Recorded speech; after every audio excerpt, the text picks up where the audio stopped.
Masuk Majelis Hakim dalam perkara Fandi Ramadan di Pengadilan Negeri Batam bahwa konsep hukuman mati dalam KUHP baru jauh berbeda dengan KUHP lama. Di Indonesia ini nggak adil. Adil hukum Indonesia ini nggak adil. Hukum di Indonesia ini tumpul di bawah. Itulah ungkapan kekecewaan Fandi Ramadan, seorang anak buah kapal Indonesia yang didakwa terlibat dalam kasus penyelundupan hampir 2 ton sabu menggunakan kapal tanker MT Sea Dragon Tarawa.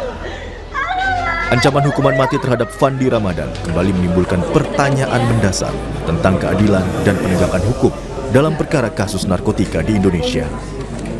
Fandi didakwa terlibat dalam penyelundupan hampir 2 ton sabu menggunakan kapal tanker MT Sea Dragon Tarawa yang disergap Badan Narkotika Nasional atau BNN di perairan Tanjung Balai Karimun 21 Mei 2025 lalu.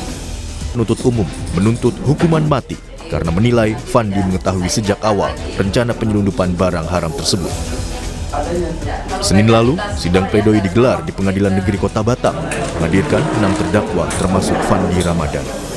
Usai persidangan, nenek Fandi, Siti Khalijah, menangis histeris dan meyakini bahwa cucunya tak bersalah. Saya tahu bagaimana cucu saya itu, dia memang murni tidak bersalah. Dia hanya dijebak orang itu. Baru 3 hari dia berangkat. Saya tak sanggup melihat dia sekali dia jemput. Udah hancur kalian di saya. Merespons kasus ini, Komisi 3 DPR menggelar rapat internal membahas tuntutan hukuman mati terhadap Fandi Ramadan di Pengadilan Negeri Batam.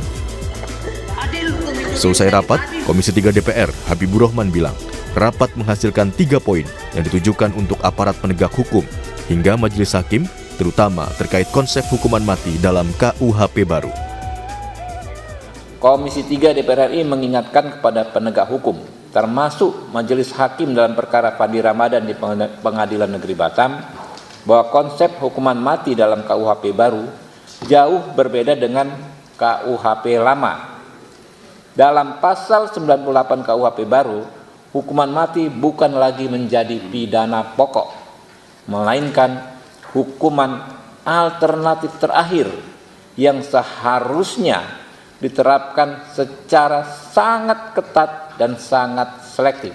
Pasal 54 ayat 1 KUHP baru mengatur bahwa dalam pemidanaan wajib dipertimbangkan antara lain bentuk kesalahan pelaku pidana, sikap batin dan riwayat hidup pelaku pidana.